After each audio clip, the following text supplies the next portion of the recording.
বৰলুইতৰ জলস্তৰ বৃদ্ধিৰ বাবে যাত্ৰীৰ মাজত হাহাকাৰ বন্ধ ফেৰী সেৱা ব্ৰহ্মপুত্ৰৰ জলস্তৰ বৃদ্ধিৰ পিছতে এতিয়া ভীষণ সমস্যাৰ সন্মুখীন হৈছে গুৱাহাটী উত্তৰ গুৱাহাটীবাসী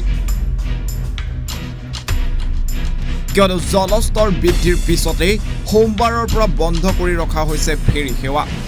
পুৱাই কৰ্মসূত্ৰে গুৱাহাটীৰ দিশে অহা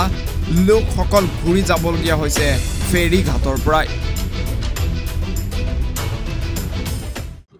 শিপাজাৰৰ পৰা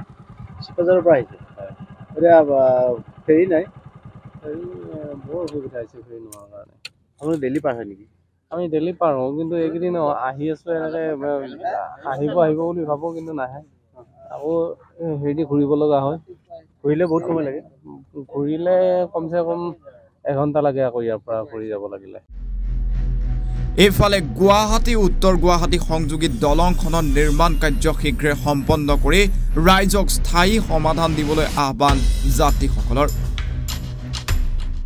গুৱাহাটীলৈ যাব আহিছিলে হয় কেনেকুৱা অসুবিধা মানে আমাৰ বহুত অসুবিধা পৰি যায় এইফালে ঘূৰি যাব লগা হ'লে অলপ বহুত টাইমো লাগি যায় ডিউটি অলপ ধৰিব দিগদাৰ হয় আজি 3 দিন ধৰি জাহাজ বন্ধ হৈ আছে 3 দিন ধৰি বন্ধ হৈ আছে অসুবিধা মানে বহুত অসুবিধা হৈ আছে আপুনি কি কাম কৰে বাৰু মই অলপ কণ্টেক্ট টাইপ এনেকুৱা এতিয়া ঘূৰি যাবলৈ বহুত সময় লাগিব সময়টো লাগিব আপোনাৰ 1 ঘণ্টা লাগি যায় এইটো কি বিভাগটোৱে কাম নকৰে নেকি কামটো বৰ্তমান কৰি আছে কিন্তু পানীটো বাঢ়াৰ কাৰণে অলপ হেৰি হৈ আছে ব্যুৰ ৰিপৰ্ট এনি ভাৰত 24